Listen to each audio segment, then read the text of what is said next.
What's up, everyone? Welcome to the No Cap Space. I'm Tyler, joined by Greer and Andrew, and we have a very special guest today, Sloane Martin from the Big Ten Network, Peacock, Fox. Anywhere that there's a Big Ten game, Sloane's probably in the building. We're going to talk some Big Ten tournament today. Sloane, first off, thank you for joining us here today in the No Cap Space. Yeah, I appreciate the invite. Love what you guys are doing. And this is the best time of year, right? Absolutely. If I wasn't working, I would be sitting in the stands, giant tub of popcorn, not leaving my seat for like 7 hours. So best of both worlds for me, honestly. Yeah, that's what I'm gonna be doing at home. That's like I can't wait. I am very excited. I think the Big Ten is one of the more exciting conferences right now. It's just some of the star power that we see. Obviously, Caitlin Clark leading the way, but Ohio State leading the conference. Let's just kind of look into the big picture here with the bracket in the Big Ten.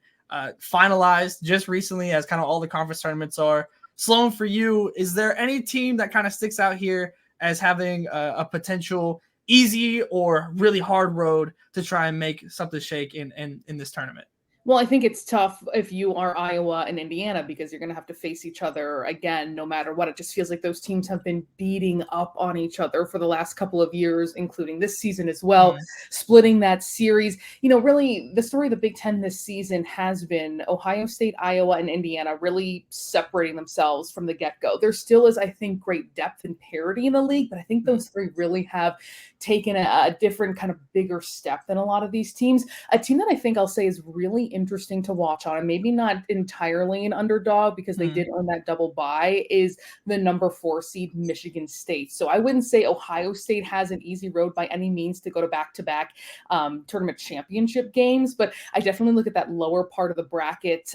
Penn State, maybe they're going to be picking things up right now. They just had an absolute free fall after losing Taylor Valladay, but maybe after that 56-point win over Minnesota, things are like clicking for them heading into the postseason. Yeah. But, you know, Michigan's another team that can be challenging as well. So that lower part there, especially when you think about another battle potentially between Iowa and Indiana coming up, like those are extremely difficult matchups for both those teams. They just pour everything into each other. Poor Minnesota. I feel like Don Plitzowite had a really nice team. Mara Braun gets hurt, and then, you know, talk about a free fall. I think it was 9 straight or something along those lines. For your money here, who is the most stock up team? Who is the most stock down team going into this tournament? That's a really good question. I'm going to go, let's start with stock up. I'm going to go with Michigan State as well. They came so close multiple times against Ohio State, against Iowa. And let's remember the ending of that Iowa game. There was a controversial call with Molly Davis. She put the ball down, but they gave her 3 free throws. And then Caitlin Clark hitting a miraculous shot at the buzzer. They come within single digits as well against Indiana. They have been knocking at the door, and they are a matchup nightmare for every team. They have Julia Ayrault, who really could be a 3 on other teams as their center. Incredibly athletic, one of the best blockers in the Big Ten. They're an incredible defensive unit, but also, you know, we talk about teams like Iowa, like Indiana, some of the most potent offensive teams in the country, most efficient and productive offenses in the country, but Michigan State is really right up there. They take care of the ball. You're talking about an assist rate is, you know, top 5, top 10 in the country.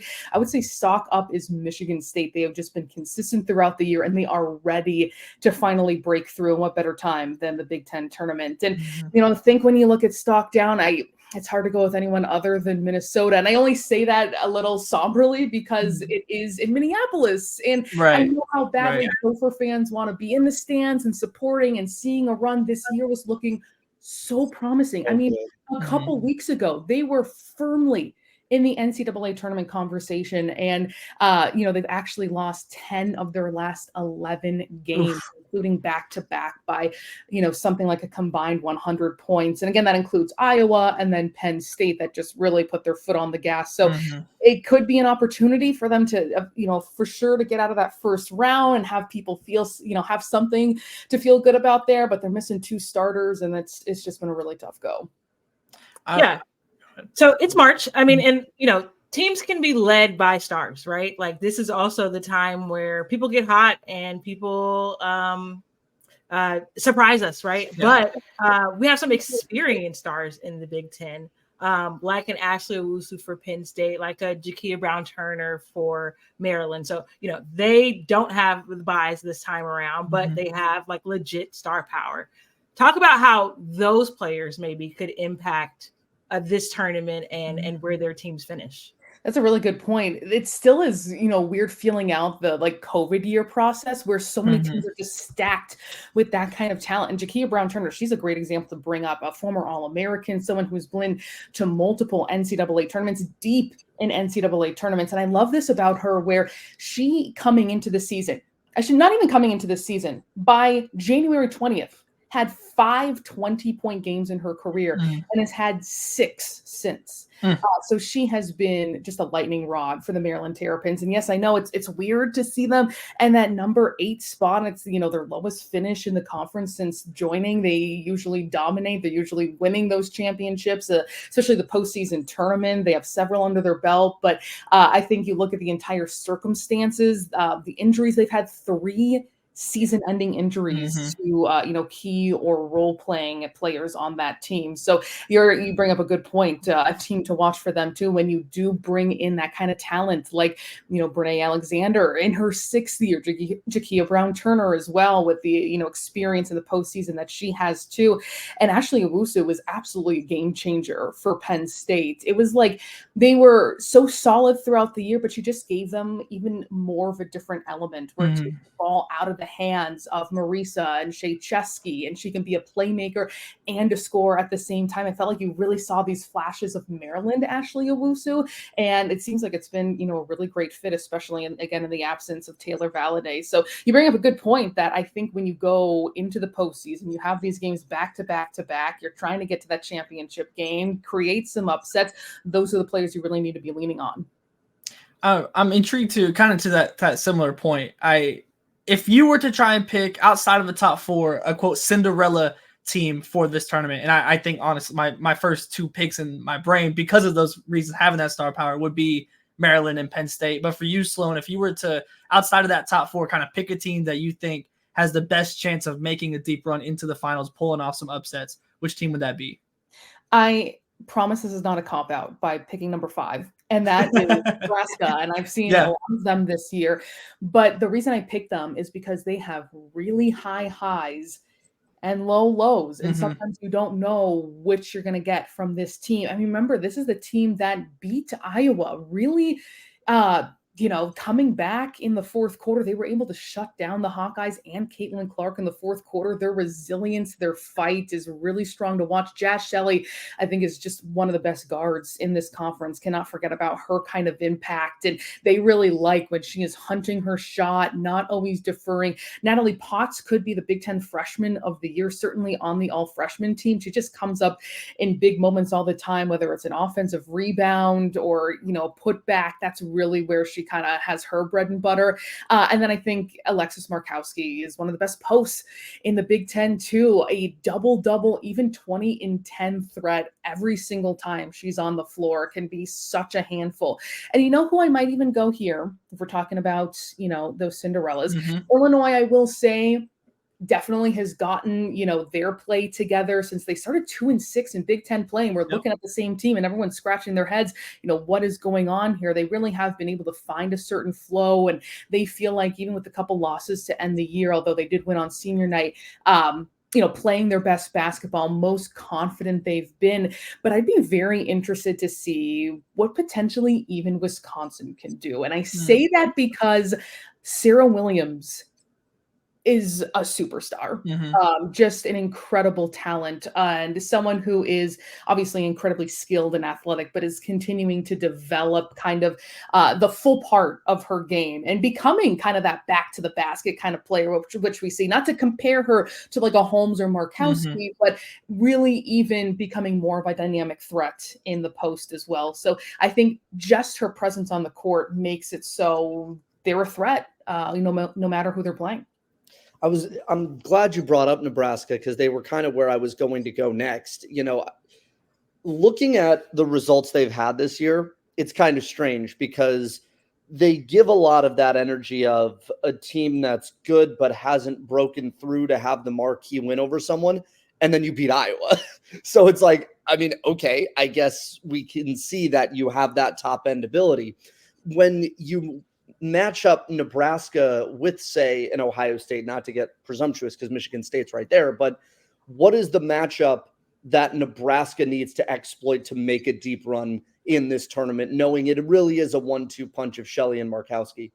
Yeah, they are similar to in Indiana. And the reason I say that is because they are quite balanced. They are that inside out kind of offense. Nebraska is first, or at least top 2 in the Big Ten in 3-point rate. So they are putting up a ton of 3-pointers every single game. And they've got players to knock them down, including Shelley. Don't forget about Logan Nisley, too, who really started to come on late in the season. She is a knockdown 3-point shooter. She'll probably be on the all-freshman team as well. So that's 2 for Nebraska. And I think that's something that really sets them apart because they are, and the reason I make that Indiana comparison, because it is very much a pick your poison kind of matchup. Do you really try and bring that double, and bring that extra attention in the paint to Markowski, where, she, even if she misses inside, she's going to be so relentless going after her own miss. I mean, she can just control the boards when she wants to, or you're going to leave some 3-point shooters open too. Markowski too is also a really fantastic 3-point shooter. Our number's a little bit down this year, but we know that it's there, especially if she's that trailer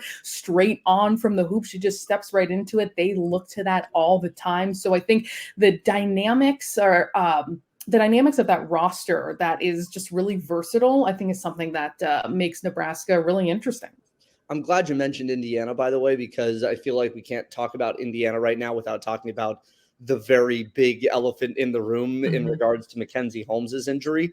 That I haven't heard any kind of update on the status. I don't know if we'll get that by the time that first kind of round or 2 rolls around, but that changes the entire complexion of Indiana now. Yeah, I was doing that game on Peacock at Assembly Hall, so seeing it happen, and it just looks kind of like an awkward step, and I don't want to make presumptions about anything, but just seeing her reaction, and sometimes this happens, with injuries when you're just kind of surprised and you're scared, but she had a very emotional reaction. We even showed her father Lenny, and he was tearing up too. I mean, obviously seeing your daughter have that kind of reaction, she quickly kind of hobbled off the floor, mostly on her own power, but it was not putting any weight on it. That happened toward the end of the 3rd quarter. She came back to the bench, and what I remember her coming back, she kind of like jogged back and sat down. It looked like she wanted to see Sarah Scalia come out of the game for her senior day and appeared to be in better spirits. Again, not speculating about anything, but it was just, what I saw from being right there at Assembly Hall. So all we can hope is that we see Indiana at full strength. I think even if you're an opponent, you want to see your team be at their best. And she is one of the best in this entire conference, one of the best post players in the country. That goes without saying. So hopefully, it's something that's not going to keep her out for much, if at all. And you're right that makes a huge difference. And I think for Indiana, the time she was off the floor, it was still, it's difficult to make the comparison because they were ahead by so much, but they played without Mackenzie for about, I want to say 11 or 12 games last year. She's had, knee injuries throughout her career. And I think someone they really depend on is actually Sydney Parrish. She's someone who can exploit mismatches in the post, but she really also brings those intangibles, not just the ability to get rebounds, knocking down shots, creating her own, but also her ability to rally this team. Chloe Moore McNeil, also a really important voice in that huddle too, where you feel like, okay, they have the leadership and the people to be able to really uplift this team if indeed, she is absent. Yeah, and I kind of on that point of Mackenzie Holmes, obviously she's going to be, if she's healthy, fingers crossed, that she'll be one of the players to watch in this tournament, along with the likes of a J.C. Sheldon, Caitlin Clark, Cody McMahon.